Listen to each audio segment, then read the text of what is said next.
किसी जमाने में रामपुर में धाक रखने वाले समाजवादी पार्टी के कद्दावर नेता आजम खान और उनके पूरे परिवार को तगड़ा झटका लगा है।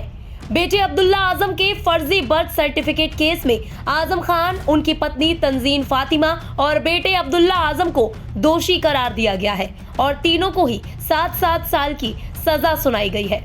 रामपुर की स्पेशल एमपी एमएलए कोर्ट ने ये फैसला सुनाया है।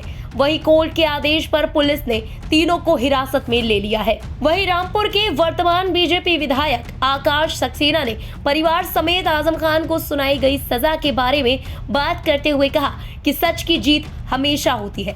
साथ ही उन्होंने कहा कि आज आजम खान और उनके परिवार को उनके कृत्यों की सजा मिली है। आगे भी ऐसे और मुकदमों में उनको बेशक सजा जरूर होगी। देखिए, इस पूरे मुकदमे में अगर देखा जाए 5 साल ये लगे और 5 साल के बाद जैसा हमने न्यायपालिका के हर फैसले में हमने यही कहा कि हमेशा वहाँ का जो फैसला वो सत्य की जीत होती है। आज रामपुर जो एमपी एमएलए कोर्ट का जो फैसला है उसमें सत्य की जीत हुई है। इनको इनके जो कृत्य थे उसकी सजा मिली है और मुझे पूरा विश्वास है कि आगे भी जितने इन पर जो मुकदमे हैं जो इस तरीके के हैं उसको सजा इनको और मिलेगी।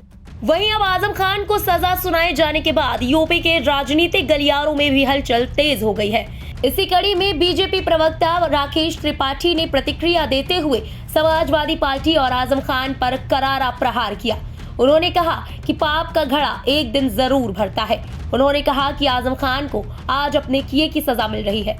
सत्ता के रसूख में आजम खान ने कानून को अपने बूटों तले रौंदा था, लेकिन पाप का घड़ा एक न एक दिन फूटता ही है और आजम खान को आज अपने किए की सजा मिल रही है। एक पुरानी फिल्म का गीत है कि जो बोएगा वही पाएगा, तेरा किया आगे आएगा।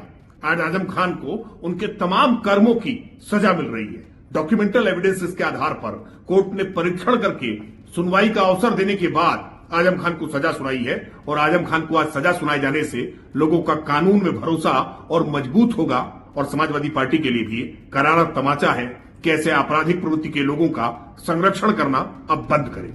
बता दें कि इससे पहले कोर्ट ने 16 अक्टूबर तक बचाव पक्ष को समय दिया था, लेकिन बचाव पक्ष की तरफ से और समय मांगा गया था।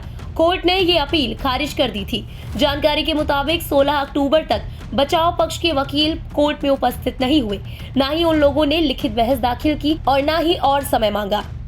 गौरतलब है कि बेटी अब्दुल्ला आजम के फर्जी बर्थ सर्टिफिकेट केस में सपा नेता आजम खान और उनकी पत्नी तंजीन फातिमा और बेटे अब्दुल्ला आजम को दोषी करार दिया गया है।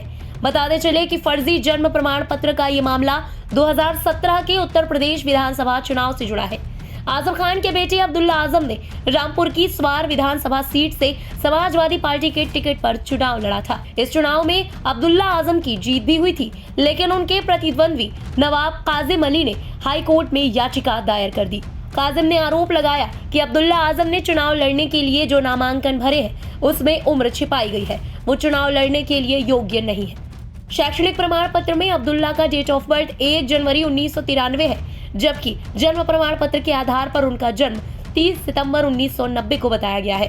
ये मामला हाई कोर्ट में पहुंचने के बाद इस पर सुनवाई शुरू हुई थी और अब्दुल्ला की तरफ से पेश किए गए जन्म प्रमाण पत्र को फर्जी पाया गया था। इसके बाद स्वार सीट से उनका चुनाव रद्द कर दिया गया था।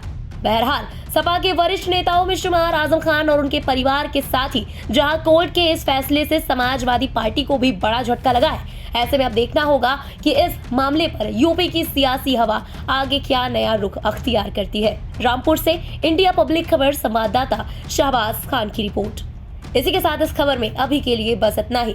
इस खबर से जुड़ी तमाम लेटेस्ट अपडेट्स और देश दुनिया की बाकी खबरों के लिए सब्सक्राइब करें इंडिया पब्लिक खबर के यूट्यूब चैनल को और बेल आइकन दबाना बिल्कुल न भूलें।